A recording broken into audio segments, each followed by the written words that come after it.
Dear students, welcome to the e-learning platform of Cambridge International School, the SUA. I am Kamaljeet Sharma, PGT Accountancy, teaching accountancy for grade 11th and 12th in Cambridge International School, the SUA. This session is for the subject of accountancy for grade 12th commerce. Dear students, as we have completed our chapter number 6, that is retirement of a partner, now we are starting the next chapter, that is chapter number 7, death of a partner. Today we will start our next chapter, chapter number 7, accounting for partnership firms, death of a partner.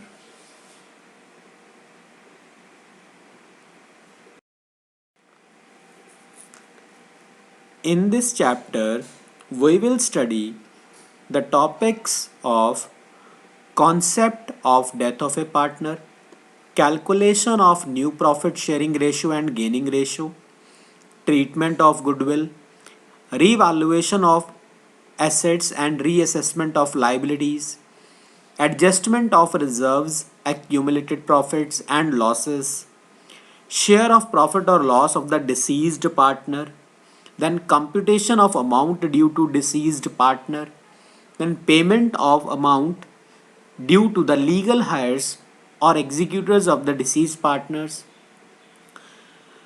preparation of deceased partners capital account and executor account. Students, this chapter is very much similar to the previous chapter, that is retirement of a partner. So students, in the last session, we have studied about the calculation of the new profit sharing ratio and gaining ratio at the time of death of a partner, and also uh, learned about the treatment of goodwill at the time of death of a partner. In today's session, we will calculate the profit or loss of the deceased partner at the time of death. Students, there are two methods of calculating the profit share of the deceased partner. Number one is time basis, another one and the other one is sales basis.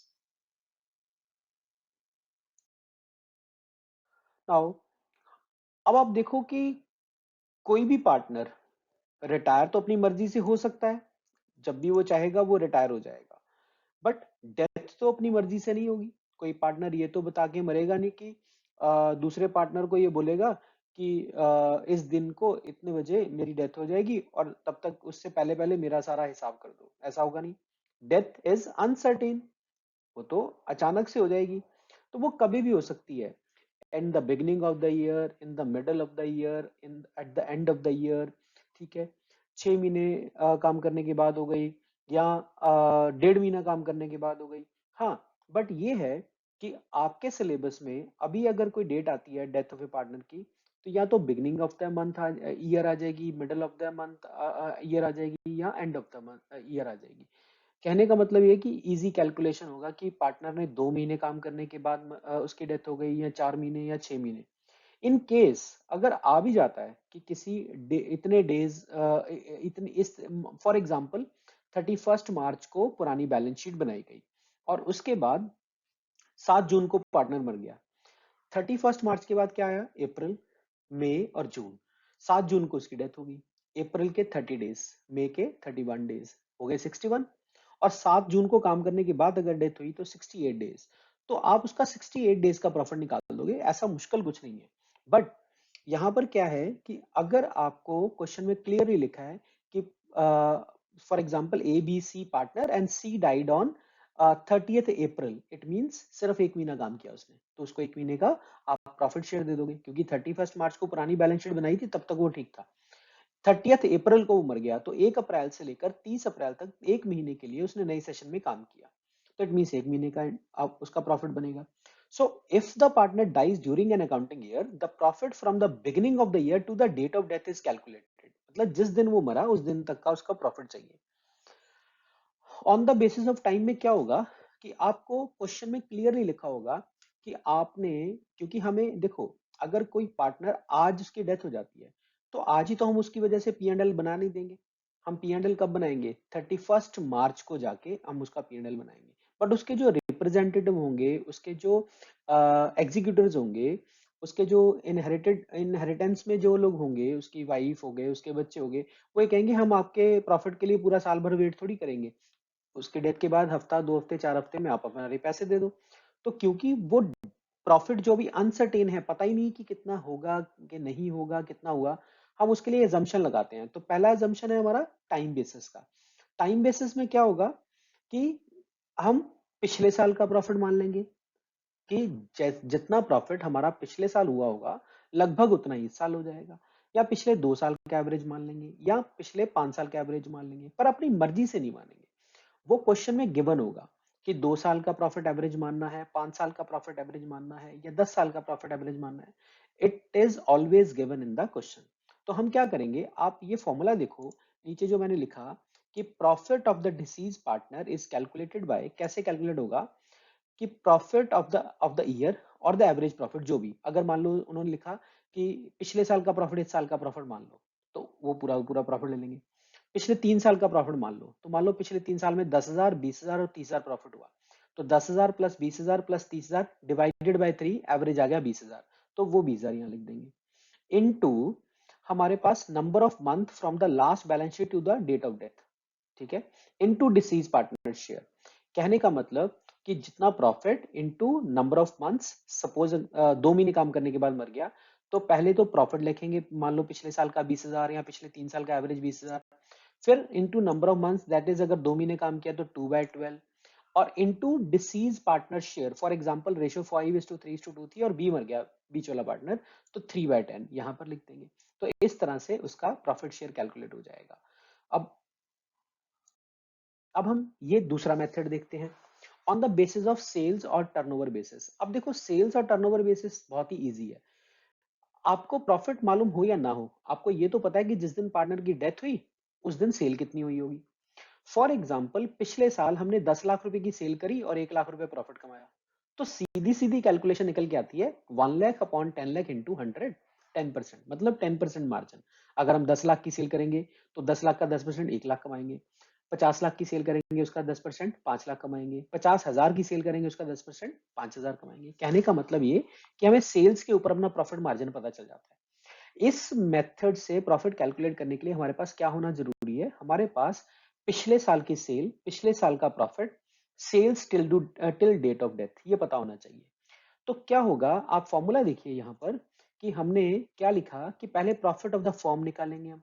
Profit of the firm कैसे निकल के आएगा कि profit of the last year और average profit divided by sales of the last balance sheet. मतलब पिछले साल का प्रॉफिट अपॉन पिछले साल की sale into sales till the date of death, ये कैलकुलेट कर लेंगे. ये कैलकुलेट करने के बाद हमारे पास फर्म का प्रॉफिट आ जाएगा जिस दिन उस पार्टनर की डेथ हुई. अब उस प्रॉफिट में से हमने उसका profit of the deceased partner का मींस मरने वाले पार्टनर का शेयर कैसे कैलकुलेट करेंगे. जो ऊपर हमने ये वाला प्रॉफिट निकाला, ये, ठीक है, इसी प्रॉफिट को हम यहां पर लिख के जो डिसीज पार्टनर है उसके शेयर से क्या कर देंगे, मल्टीप्लाई कर देंगे. So this we will get with the help of on the basis of sales और टर्नओवर बेसिस फॉर्मूला. दोनों ही केसेस में की एंट्री क्या होगी, profit and loss suspense account debit to deceased partners capital account.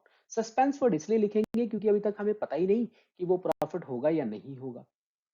जब एक्चुअल में after 31 मार्च हम बैलेंस शीट बनाएंगे, या सॉरी पी एंड एल बनाएंगे, तब हमें जब जाके पता चलेगा कि एक्चुअल प्रॉफिट कितना हुआ, उसमें से ये सस्पेंस वाला प्रॉफिट हम माइनस कर देंगे. अब हम एक एग्जांपल लेते हैं. रवि, अजय और राकेश आर पार्टनर्स. रवि, अजय और राकेश ये पार्टनर है. रवि, अजय और राकेश पार्टनर है. और प्रॉफिट शेयरिंग रेशियो कितना दिया हुआ है, 3:2:1. Ravi died on August 30th August 2012. His profit, his share of profit from the beginning of the accounting period till the date of death is decided to be calculated on the basis of average profit of last 4 years. तो आप क्या करेंगे, पहले पिछले साल का average निकाल लेंगे. पहले साल का कितना है, 22,000. 22 प्लस 18 प्लस 14 प्लस 24,000 सब जोड़ लो और उसको 4 से डिवाइड कर दो. ये देखो नीचे कैलकुलेटेड है कि profit of the 4 years divided by 4. आपके पास कितना प्रॉफिट निकल के आया, 19,500 इज द प्रॉफिट निकल के आ गया. अब क्या था, profit till date of death into time period into profit share. उससे कैलकुलेट करके क्या निकल के आया, 4,062 रुपए, 4062, 4,062 रुपीज 50 पैसा. उसकी आपने एंट्री कर देनी है. Profit and loss suspense account debit to Ravi's capital account. ठीक है, Ravi is the deceased partner, तो रवि के कैपिटल अकाउंट में हम इसको ट्रांसफर कर देंगे. Next one is second example. देखो कि पी क्यू आर तीन पार्टनर हैं. Here P Q and R are partners in a firm. Ratio is 2:1:3. R की डेथ हो जाती है 29 जुलाई को. Sales of the firm for 31 March, पिछले साल की सेल कितनी है, 1.5 लाख रुपए, 1,50,000. और पिछले साल का प्रॉफिट कितना है, 22,500. Sales between 1 April to 31 July amounting 65,000 rupees, 65,000 रुपए की सेल है. आपको कैलकुलेट करना है. अब हमने क्या करना है, ये मिस प्रिंटिंग हो गया है यहाँ पर. It is 31 July, it is 31 July. Now पिछले साल की सेल है 1,50,000. पिछले साल का प्रॉफिट कितना है, 22,500. और sales till the date of death 31 जुलाई तक कितनी है आपकी, 65,000. So previous year profit upon previous year sales into sale till the date of death into share of deceased partner. Simple calculation. पिछले साल किया, प्रॉफिट ले लिया, पिछले साल की सेल ले ली, इस साल की sale till the date of death और प्रॉफिट शेयर. प्रॉफिट शेयर कितना निकल के आ गया पार्टनर का, 4875. आपने सिंपल जर्नल एंट्री पास कर दी. Profit and loss suspense account debit to R's capital account because R is the deceased partner. तो 4875 की आपकी कैलकुलेशन हो जाएगी इस प्रॉफिट की डिसीज पार्टनर की. बहुत ही सिंपल है. आपको अपनी बुक टीएस ग्रेवाल में से जो इसके क्वेश्चंस हैं वो सारे कर लेने. जो भी कंफ्यूजन होगी, प्रॉब्लम होगी, वो हम डिस्कस करके at the end of this chapter सारे डाउट्स एक दिन एक क्लास में ले लेंगे.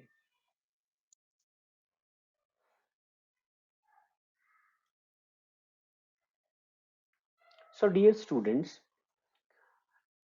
in this session we have studied about the calculation of profit share of the deceased partner at the time of death of a partner. I hope this session would help you while solving questions from your textbook. अगले session तक आप लोगों ने क्या करना है कि इस टॉपिक से रिलेटेड, न्यू रेशो से रिलेटेड, गेनिंग रेशो और ट्रीटमेंट ऑफ गुडविल, इससे रिलेटेड टीएस ग्रेवाल में जितने भी क्वेश्चंस गिवन है, इलस्ट्रेशंस, क्वेश्चंस, अनसॉल्व जो भी गिवन है, वो आपने सारा ट्राई करना है. जितना मैक्सिमम से मैक्सिमम क्वेश्चंस हो सके वो आपने करने हैं.